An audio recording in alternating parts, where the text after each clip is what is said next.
Please accept my humble obeisances, Guru जो glorious Srila Hare Prabhupada। Hare there. सभी भक्तों को मेरा सादर प्रणाम है।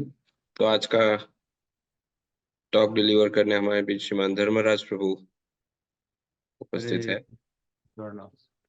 हरे कृष्ण गुरु महाराज, आपके चरणों में सादर दंड प्रणाम अर्पण करता हूँ और उपस्थित वैष्णव के चरणों में भी दंड अर्पण करता हूँ। हरे कृष्ण। ओम नमो भगवते वासुदेवाय। ओम नमो भगवते वासुदेवाय। ओम नमो भगवते वासुदेवाय। ओम अज्ञानतिमिरान्धस्य ज्ञानाञ्जनशलाकया चक्षुरुन्मिलितं येन तस्मै श्रीगुरवे नमः। श्रीचैतन्य मनोभीष्टं स्थापितं येन भूतले स्वयं रूपः कदा मह्यं ददाति स्वपदान्तिकं। वन्देऽहं श्रीगुरुः श्रीयुतपदकमलं श्रीगुरुन् वैष्णवांश्च श्रीरूपं साग्रजातं सहगण रघुनाथान्वितं तं सजीवं साद्वैतं सावधूतं परिजनसहितं कृष्णचैतन्यदेवं श्रीराधा कृष्णपादान् सहगण ललिता श्रीविशाखान्वितांश्च। हे कृष्णा करुणा सिंधो दीनबंधु जगत्पते गोपेश गोपिका कांत राधा कांत नमोस्तुते। कांचन गौरांगी राधे वृंदावनेश्वरी वृषभानुसुति देवी प्रणमामि हरिप्रिये। नमो महावरान्याय कृष्ण प्रेम प्रदायते कृष्णाय कृष्ण चैतन्य नाम्ने गौरत्विषे नमः। वाञ्छाकल्पतरुभ्यश्च कृपा सिन्धुभ्यैव च पतितानां पावनेभ्यो वैष्णवेभ्यो नमो नमः। नमः ओं विष्णुपादाय कृष्णप्रेष्ठाय भूतले श्रीमते लोकनाथ स्वामिनिति नामिने। नमः ओं विष्णुपादाय कृष्णप्रेष्ठाय भूतले श्रीमते भक्तिवेदांत स्वामिनिति नामिने। नमस्ते सारस्वती देवे गौरवाणी प्रचारिणे निर्विशेष शून्यवादी पाश्चात्य देशतारिणे। जय श्री कृष्ण चैतन्य प्रभु नित्यानंद श्री अद्वैत गदाधर श्रीवासादि गौर भक्त वृंद। हरे कृष्ण कृष्ण कृष्ण हरे हरे हरे राम राम राम हरे हरे। मूकं करोति वाचालं पङ्गुं लङ्घयते गिरिं यत्कृपातमहं वन्दे श्रीगुरुं दीनतारिणं परमानन्दमाधवं श्रीचैतन्यमीश्वरम्। तो सर्वप्रथम मैं उपस्थित वैष्णव के चरणों में भी प्रणाम अर्पण करता हूँ, गुरु मास्टर के चरणों में भी। और आज का जो विषय है वो विषय आज जो है भक्तों का संग या फिर जो भक्तों के बीच में जो संबंध है, संबंध के बारे में चर्चा है आज। और भक्तों का संबंध तो बहुत जरूरी है, भक्तों के बीच में बहुत प्रेम का संबंध होना जरूरी है। वैसे भक्तों का भगवान के साथ तो संबंध होता ही है और भक्तों का अन्य भक्तों के साथ भी संबंध होता है। तो ये हमें ध्यान में रखते हुए कुछ चर्चा करनी है आज।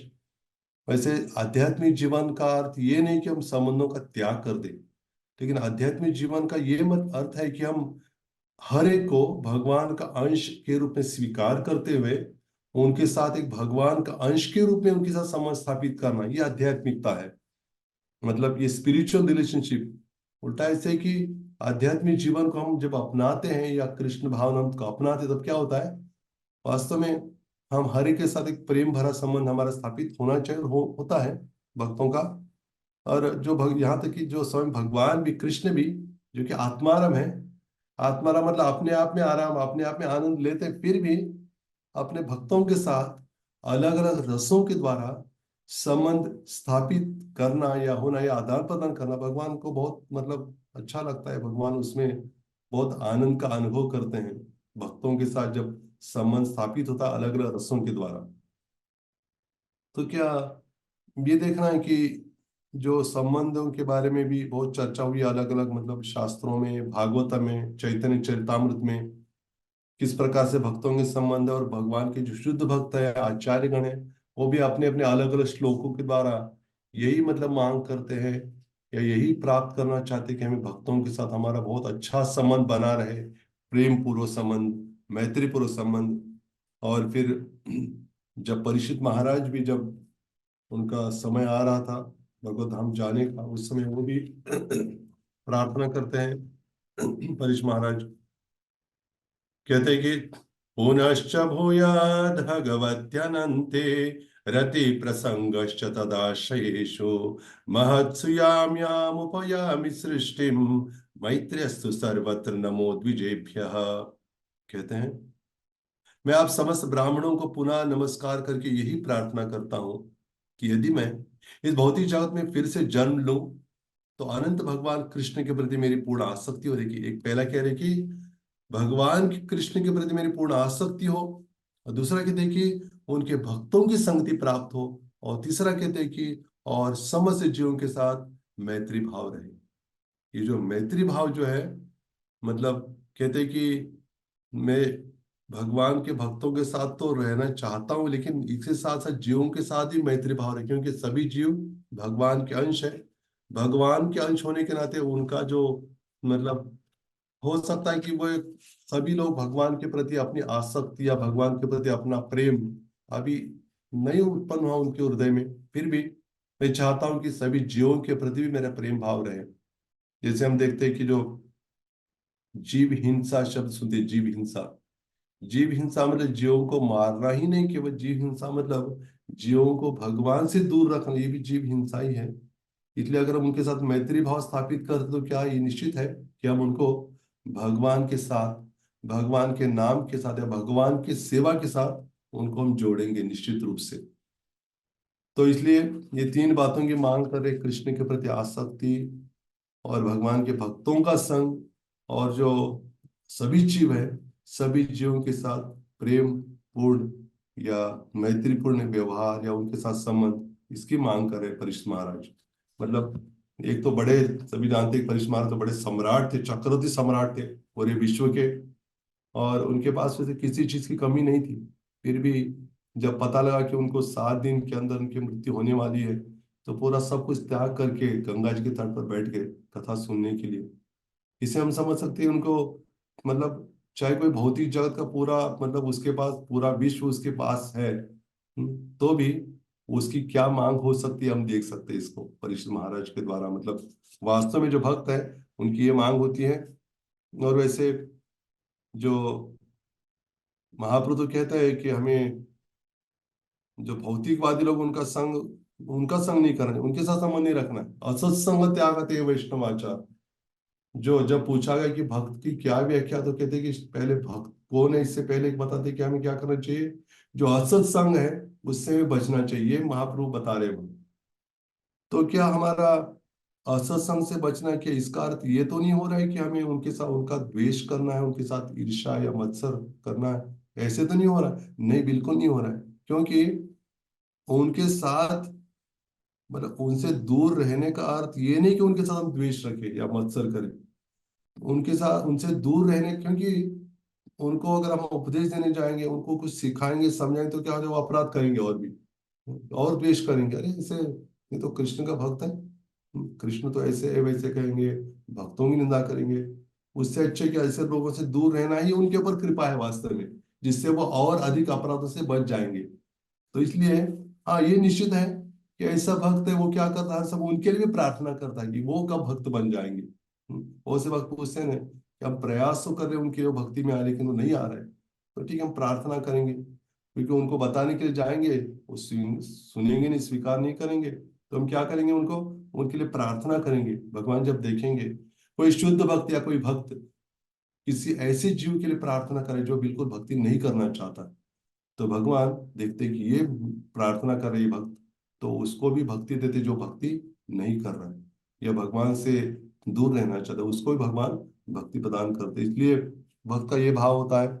और फिर जो भक्त कभी भी जो धीर हो या अधीर, भक्त हो या अभक्त हो, उनके प्रति समभाव रखता है भक्त।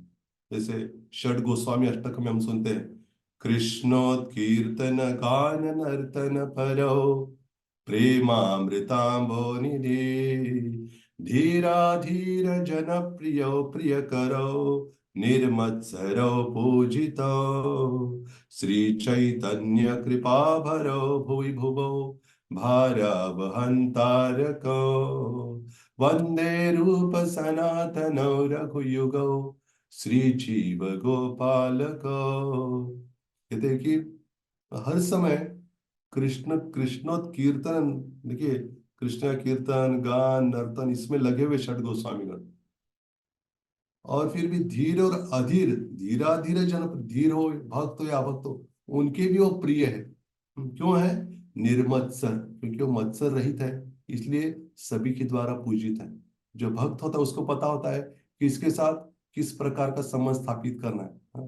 किसी का त्याग नहीं करना चाहता, लेकिन किस हर एक का देखते हर एक कैसे मैं कृष्ण से जोड़ू, हर एक के साथ मैं कैसे कृष्ण के साथ संबंध उसका स्थापित करूं, भक्तों के साथ कैसे संबंध स्थापित करूं, यही उसकी इच्छा रहती है हर समय। और जैसे जो नवयोगेंद्र थे, जब निमि महाराज को मिलने के लिए जाते हैं, तो निमि महाराज बड़े उत्कंठावश उनको अलग अलग प्रश्न पूछते हैं भगवान की भक्ति के बारे में। तो जब चमस मुनि के साथ वार्ता हो रही थी राजा निमि की, तो चमस मुनि बताते हैं कि जो मतलब जो भक्त नहीं है या फिर जो अनादर, हमें दो प्रकार के भौतिकवादी लोग हैं। कौन है वो? एक कहते हैं कि न भजंती, जो भगवान की भक्ति नहीं करते, अज्ञान है उनमें, नास्तिकता है। और दूसरे क्या है? अवजानंती, मतलब जानकर भी अनजान बन गए। मतलब एक तो है न भजंती, भजते ही नहीं भगवान को, दूसरे क्या है? अवजानंती, भगवान का अनादर करते हैं। तो हमें इनसे बचना, इसका अर्थ है कि उनका द्वेष नहीं करना है, क्योंकि वो भी भगवान के अंश, लेकिन क्या करना है हमें? उनके बाद उनके लिए, जैसे हमने कहा भी थोड़ी देर पहले, कि उनके लिए प्रार्थना करने की, भगवान ये तो आपके बारे में सुनता है। जैसे चार कुमार थे, कोई नास्तिक नहीं थे, ब्रह्मवादी थे। उन्होंने अपने पिताश्री से, ब्रह्मा से सुना था भगवान के बारे, भगवान के रूप की महिमा के बारे में सुना था। क्योंकि सुना था, लेकिन सुन के भी अमल नहीं किया था उन्होंने। भगवान का जो निराकार स्वरूप है उससे ही ज्यादा आसक्त थे।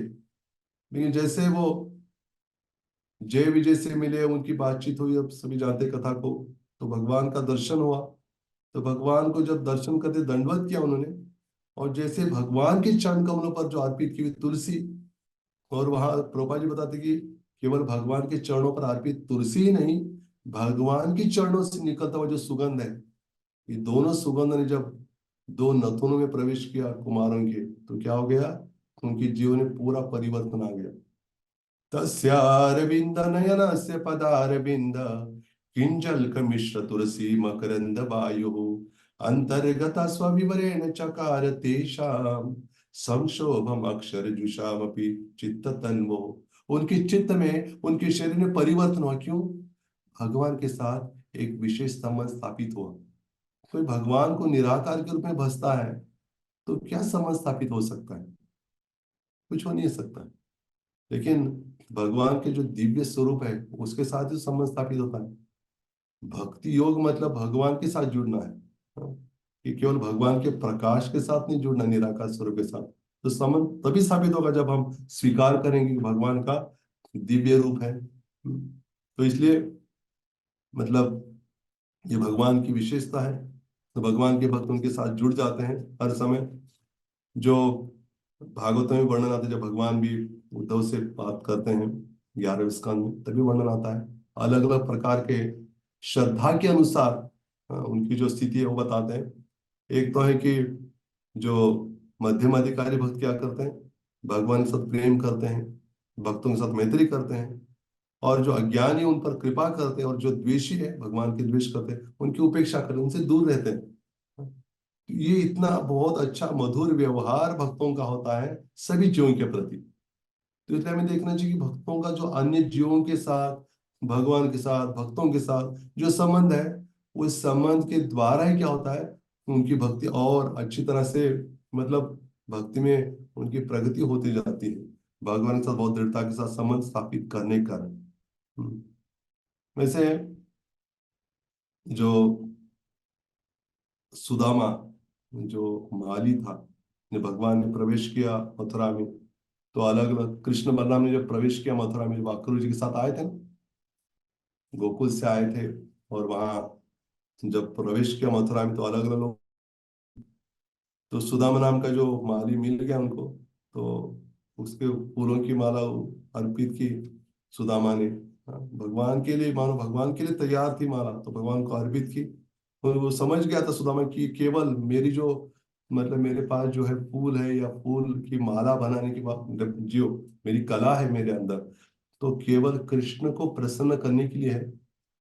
इसलिए उन्होंने क्या किया, तो भगवान को प्रसन्न किया और भगवान को प्रार्थना करते हुए कह रहे, सुदामा जी कहते कि हे कृष्ण, तो मैं चाहता हूं कि आपके प्रति मेरी भक्ति हो और भक्तों के साथ मित्रता हो और सभी जीवन के लिए मेरे हृदय में करुणा उत्पन्न हो।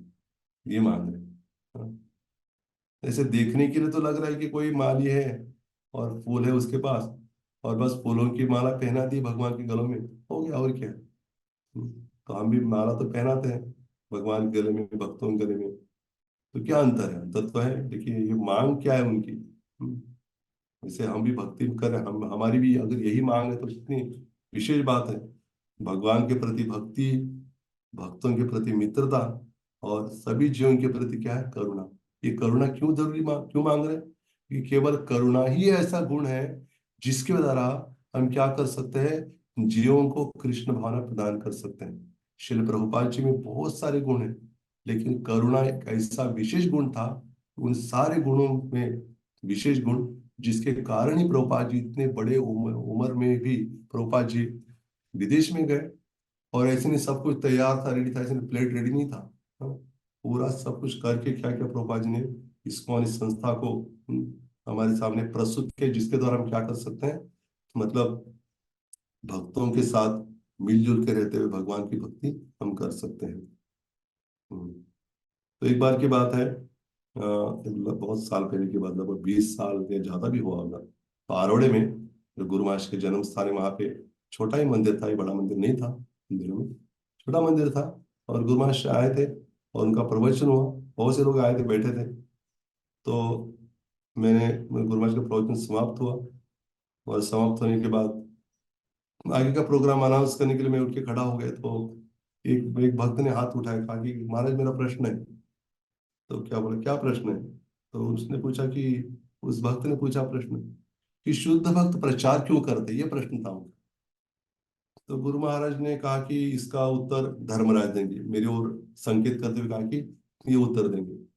अभी मैंने सोचा कि गुरु महाराज स्वयं है वहां पर, मैं क्या जवाब दे सकता हूँ, लेकिन मैं सोच रहा था कि गुरु महाराज जी मुझे शक्ति दे रहे कि मैं जवाब दूं। जो जवाब ऐसे दिया, कुछ मैंने कहा कि भगवान बहुत दयालु है, उनका हृदय करुणा से भरा हुआ है, भगवान करुणा के सागर है, और भगवान का हृदय करुणा से भरा हुआ है। तो भगवान की हर समय इच्छा रहती है कि उनके जीवों को, जो उनके अंश है सभी, तो उनको उनकी भक्ति प्राप्त हो जाए कृष्ण की, और सारे जीव कृष्ण के पास लौट आए। कृष्ण यही चाहते हैं हर समय। तो कृष्ण स्वयं भी आते हैं अवतार लेकर हर समय, आप हर एक युग में। और साथ साथ भगवान क्या करते हैं कि अपने विशेष जीवों को, जो बहुत चाहते हैं कि जीवों का उद्धार हो जाए, ऐसे जीवों के हृदय में भगवान क्या करते हैं, करुणा भर देते हैं। और इस करुणा के कारण क्या करते हैं, शुद्ध भक्त प्रचार करते हैं, क्योंकि भगवान की ओर से हम कहते हैं ना, हिज होलीनेस, मतलब हिज होलीनेस मतलब क्या है, भगवान की जो पवित्रता है वो उनके अंदर आ गई है। ये हिज डिवाइन ग्रेस मतलब भगवान की विशेष कृपा जिन पर हुई है, मतलब वो कृपा हुई है क्यों, क्योंकि उनको पता है भगवान की कृपा केवल अपने पास नहीं रखेंगे स्टॉक करके, हाँ, ये बांटने वाले हैं सबको। इसलिए ये कृपा, ये करुणा बहुत जरूरी है। इस करुणा के कारण हम जीवों तक पहुंच सकते हैं, जीवों को कृष्ण माला प्रदान कर सकते हैं, जो कि बड़े बड़े आचार्य ने किया है। और फिर जो भगवान के भक्त हैं हर समय यही चाहते हैं, और जो कुंती महारानी प्रार्थना करती है, कुंती महारानी कहती है, कुंती महारानी प्रार्थना करती हुए कहती है, अथ विश्वेश विश्वात्मन विश्वमूर्ति स्वकेशु में स्नेह पाश इमं छिंदी दृढ़ पांडुषु वृष्णिषु। वो कह रही है, हे कृष्ण मेरा संबंध आपके साथ दृढ़ हो, मैं चाहती हूँ कि आपके साथ मेरा संबंध बहुत दृढ़ हो जाए, घनिष्ठ हो जाए, आपके संबंध मतलब हर समय आपकी चिंतन स्मरण में मैं लगी रहूं। लेकिन कहते कि हे ब्रह्मांड के स्वामी, हे ब्रह्मांड के आत्मा, हे विश्वरूप, कृपा करके मेरे स्वजनों पांडवों तथा वृष्णि के प्रति मेरे स्नेह बंधन को काट डालिए, क्योंकि उनके साथ जो मतलब मेरे अलग अलग संबंध है, मतलब एक माँ के रूप में हूँ उनके लिए, किसी के लिए ये हूँ वो हूँ, लेकिन मैं चाहती हूँ कि आपके साथ मेरा संबंध दृढ़ हो जाए। वैसे जिनका नाम ले रहे वो सारे भक्ति तो है, लेकिन फिर भी वो एक उनको अपने परिवार वालों के रूप में देख रहे, इसलिए वो कुंती महाराज को लग रहा है कि मेरा तो इनके साथ भौतिक दृष्टि से संबंध है। मैं तो हे कृष्ण आपके साथ संबंध स्थापित करना चाहती हूँ। यहाँ प्रभुपाद जी लिख रहे हैं कि शुद्ध भक्त अपने परिवार के सीमित स्नेह बंधन को विच्छिन्न करके समस्त विस्तृत आत्माओं के लिए अपनी भक्ति में सेवा का विस्तार करता है। और उसके अगले श्लोक में कहती है, त्वयि मे अनन्य विषया मतिर्मधुपतिर्सकृत् रतिमुद्वहता दद्धा गंगैवोगमुदन्मति। हे मधुपति, जिस प्रकार गंगा नदी बिना किसी व्यवधान के सदैव समुद्र की ओर बहती है, उसी प्रकार मेरा आकर्षण अन्य किसी ओर न बढ़कर आपकी ओर निरंतर बना रहे। कहते हैं कि ये जो मतलब शुद्ध भक्ति में सेवा की पूर्णता तभी प्राप्त होती है जब सारा ध्यान भगवान की दिव्य प्रेम में सेवा की ओर लगा रहता है। इसलिए कुंती महारानी जैसे भक्त चाहते हैं कि हमें बस आपके संग में हमें रहना है, आपका संग हमें और आपके भक्तों के संग में, तो ये बहुत जरूरी है। मतलब कहते कि मैं आत्मा हूँ, और आत्मा मतलब मैं आपकी अंश हूँ, इसलिए मेरा आपके साथ जो संबंध होना चाहिए वो संबंध और बढ़ता रहे, क्योंकि चूंकि मैं अपने परिवार वालों के साथ बहुत आस्तिक आसक्त हूँ, इसलिए मैं चाहती हूँ कि वो आसक्ति को आप काट के आपके प्रति मेरी आसक्ति बढ़ जाए। जैसे श्रील भक्तिनाथ ठाकुर कहते हैं कि मेरे अंदर जो अनर्थ है सारे, वो सारे अनर्थों का रूपांतर इसमें हो जाए, आपकी भक्ति में आपके प्रति आसक्ति में हो जाए। वैसे श्रील भक्तिनाथ ठाकुर तो ऑलरेडी उनकी आसक्ति तो है ही भगवान में, लेकिन हमें एक शिक्षा प्रदान करते कि हमें हमारे अंदर जो बहुत सारी कमियां हैं, अनर्थ है, उनको उनका हम ये भी हमें चाह ये नहीं होना चाहिए कि चलो हमारे अनर्थ है उसको ही हम क्या करेंगे, उसको अपने पास रखेंगे और साथ साथ भक्ति भी मांगेंगे, ऐसा नहीं हो सकता। लेकिन ये प्रार्थना हमारी जरूर होनी चाहिए कि हमारे अंदर जो कुछ कमियां हैं, उस कमियों को आप क्या कीजिए, उसको आपकी भक्ति में परिवर्तित कर दीजिए, जिससे मेरा आपके साथ जो संबंध है, आपके भक्तों के प्रति जो मेरा संबंध है, वो निरंतर बना रहेगा अच्छी तरह से। और जैसे इसलिए परीक्षित महाराज कहते हैं कि मतलब जब एक विशेष उनका श्लोक है उसमें कहते हैं परीक्षित महाराज मतलब उसके पहले परीक्षित महाराज के प्रसंग के पहले सुखदेव गोस्वामी का वर्णन आता है। सुखदेव गोस्वामी देखिए उनकी क्या स्थिति है। वो सुखदेव गोस्वामी के बारे में वर्णन आता है, हरेर्गुणाक्षिप्त मतिर् भगवान बादरायणी अध्यगान महदाख्यानम नित्यम विष्णु जनप्रिय। श्रील व्यासदेव के पुत्र सुखदेव गोस्वामी न केवल दिव्य शक्ति से युक्त थे, अपितु वे भगवान के भक्तों के भी अत्यंत प्रिय थे। ये नहीं कि केवल भगवान के भक्त है, ठीक है, लेकिन भक्तों के प्रिय होना जरूरी, विष्णु जनप्रिय। इस प्रकार उन्होंने इस महान कथा श्रीमद् भागवत का अध्ययन किया।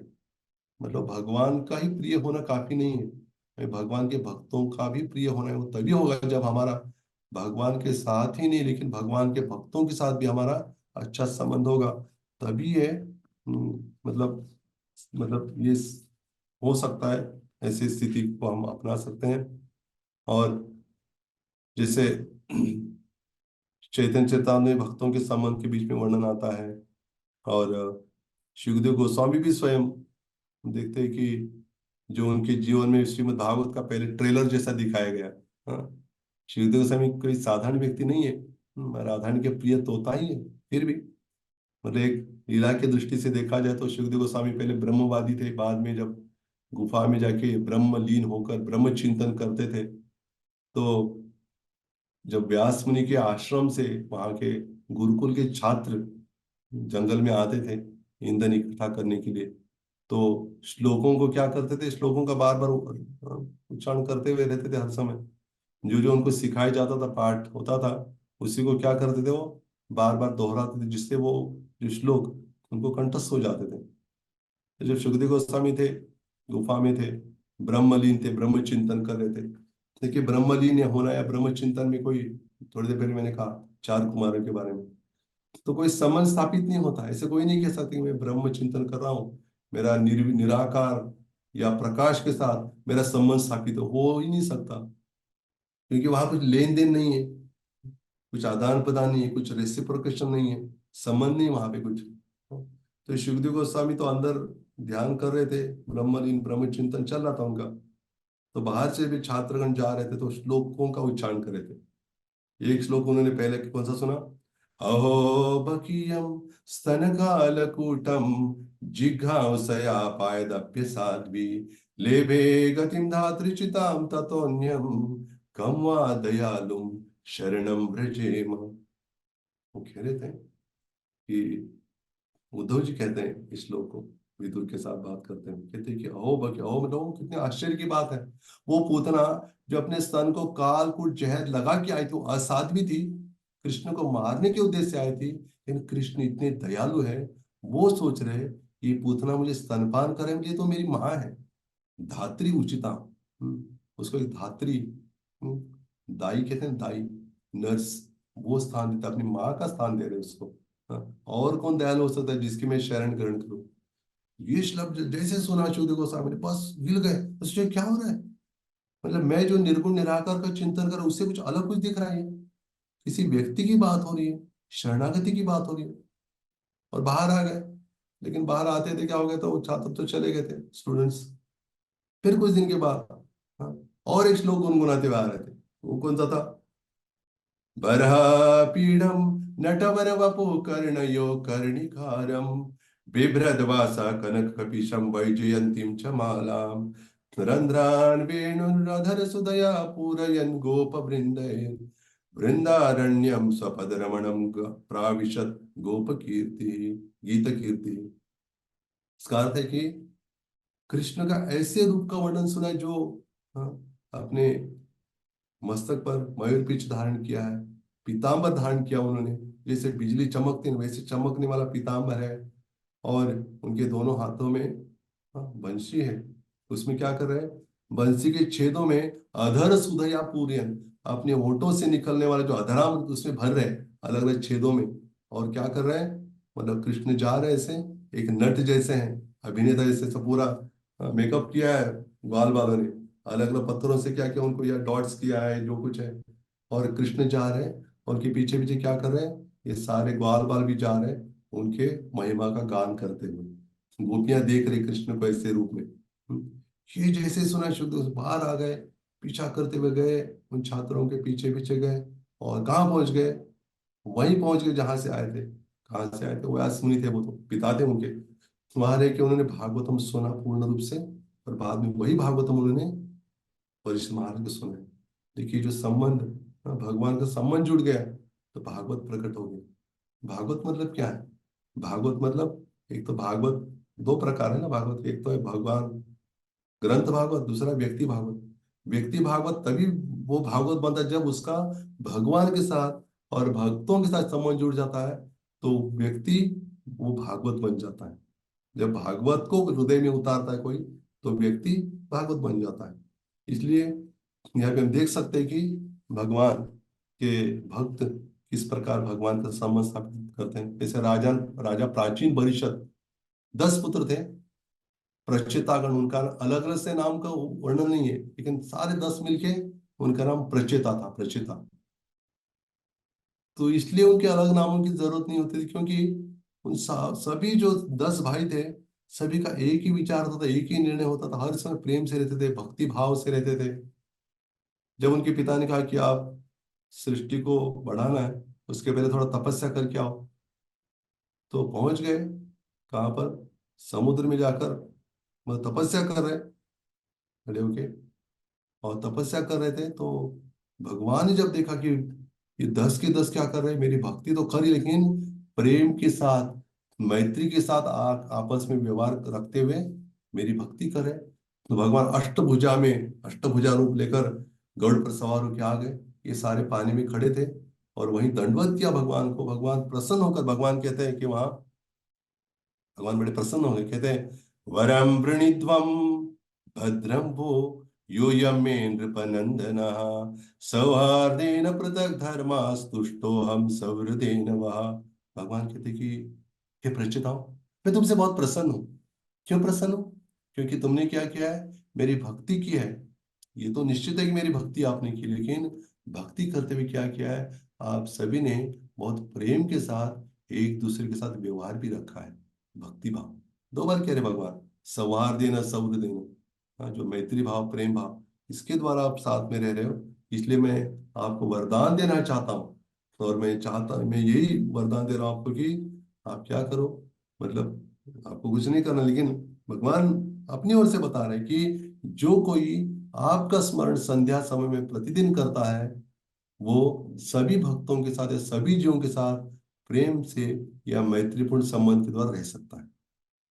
वैसे भगवान वरदान दे रहे हैं, इसलिए हमें संध्या समय में प्रचेताओं का स्मरण करना चाहिए। कि प्रचेताओं ने तपस्या की थी, भगवान इनको वरदान दिया, भगवान ने मतलब क्या प्रसन्नता से क्या कहा, ये थोड़ा स्मरण करेंगे संध्या समय में, तो हमारे भक्तों के साथ और सभी जीवों के साथ एक मैत्रीपूर्ण व्यवहार संबंध स्थापित होता है। गुरु महाराज एक बार बता रहे थे कि एक क्लास में बता रहे थे, हमारे अलग से क्लास था, स्पेशल क्लास में बता रहे थे कि जो तृणादपि सुनिचय श्लोक है, ये क्या है, भक्तों के बीच में जो संबंध है, वैष्णव के बीच में संबंध है, उसका आधार है। अगर हम तृणादपि सुनिचय श्लोक का अगर आचरण करेंगे तो क्या हो जाएगा, हमारा हर एक भक्तों के साथ हमारा बहुत ही अच्छा संबंध स्थापित हो जाए। ये बहुत जरूरी है। इसलिए हम अपने आप को बहुत बड़ा चढ़ा मान रहे, तो अन्यों को तो हम बहुत ही मतलब तुच्छ समझेंगे, लेकिन हम जब कोई अपने आप को तुच्छ समझता है, तो निश्चित रूप से उसका भक्तों के साथ व्यवहार कैसे होगा, बहुत अच्छा होगा ना, प्रेम के साथ। और कृष्ण के साथ संबंध अर्थात उनके नाम के साथ संबंध है। जैसे हम क्या है, हम नाम के सेवक, हम हरिनाम या कृष्ण नाम के हम सेवक हैं, महामंत्र के सेवक हैं। और जैसे कहा कि जीवेर स्वरूप है कृष्णेर नित्यदास, जीव का स्वरूप क्या, कृष्ण के हम नित्य दास है।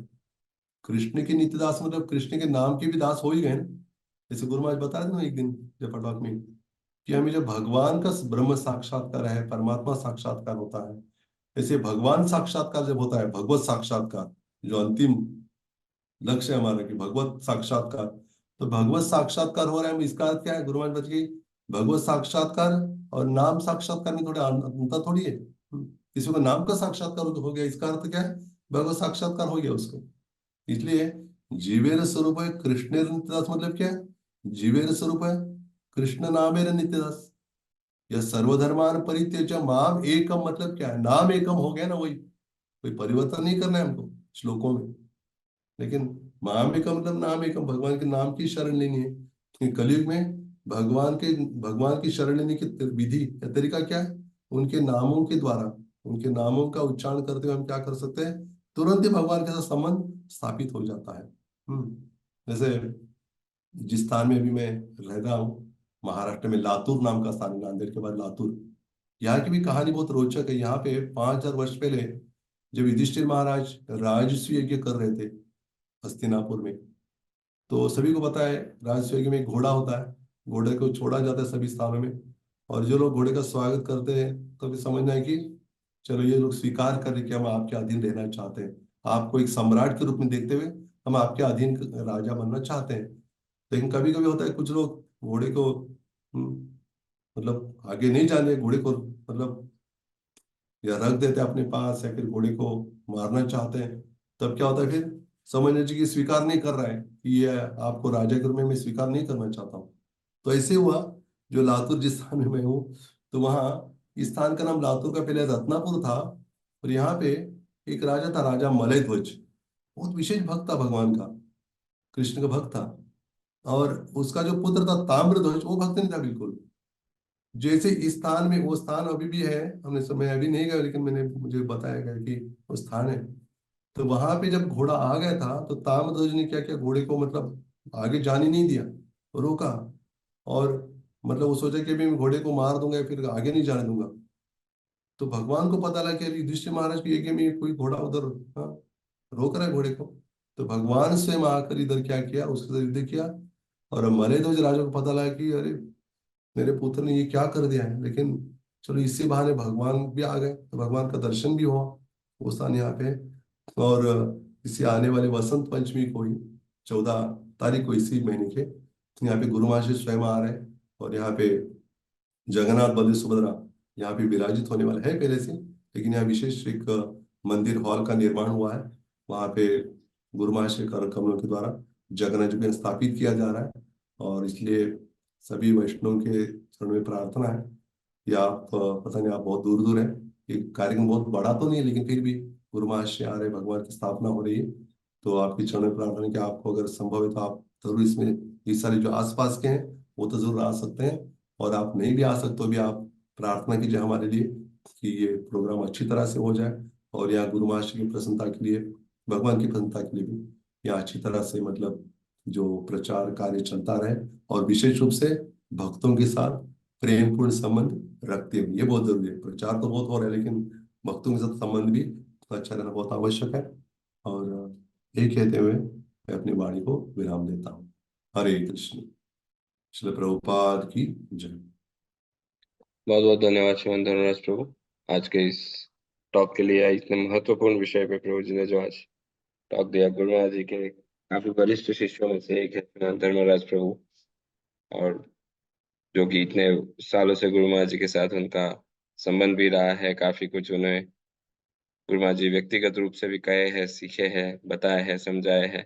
तो जब जब प्रभु जी का हमें संग यहाँ प्राप्त होता है तो ये देखा है प्राय गुरु महाराज जी के विशेष कुछ न कुछ आदेश उपदेश या कोई ना कोई लीला प्रभु जी हम सभी से शेयर करते हैं। तो सभी भक्तों से अनुरोध है, हमारी परंपरागत पद्धति से हरे कृष्ण महामंत्र का उच्चारण करके हम श्रीमान धर्मराज प्रभु कर दे पूर्व आभार व्यक्त करते, जो कि अभी लातूर सेंटर के इंचार्ज के रूप में महत्वपूर्ण सेवाएं निभा रहे हैं। हरे कृष्ण कृष्ण कृष्ण हरे हरे, हरे राम राम राम हरे हरे। और साथ ही में एक और महत्वपूर्ण अनाउंसमेंट है। एक तो आपको याद करवाना चाहते हैं, गुरु महाराज जी के द्वारा 8:15 श्रीमद् भागवतम क्लास श्री कृष्ण बलराम मंदिर में आयोजित किया गया है, जिसे हम गुरु महाराज जी के ऑफिशियल यूट्यूब चैनल पे देख सकते हैं। और साथ ही में आज ठीक 12 बजे दोपहर में एक विशेष कार्यक्रम है। हमारे देश के माननीय प्रधानमंत्री श्रीमान नरेंद्र मोदी जी अ, कुछ विशेष कार्यक्रम में उपस्थिति देने वाले हैं, और वो कार्यक्रम है, आप सभी को पता होगा, नहीं पता तो आप सभी इसके विषय में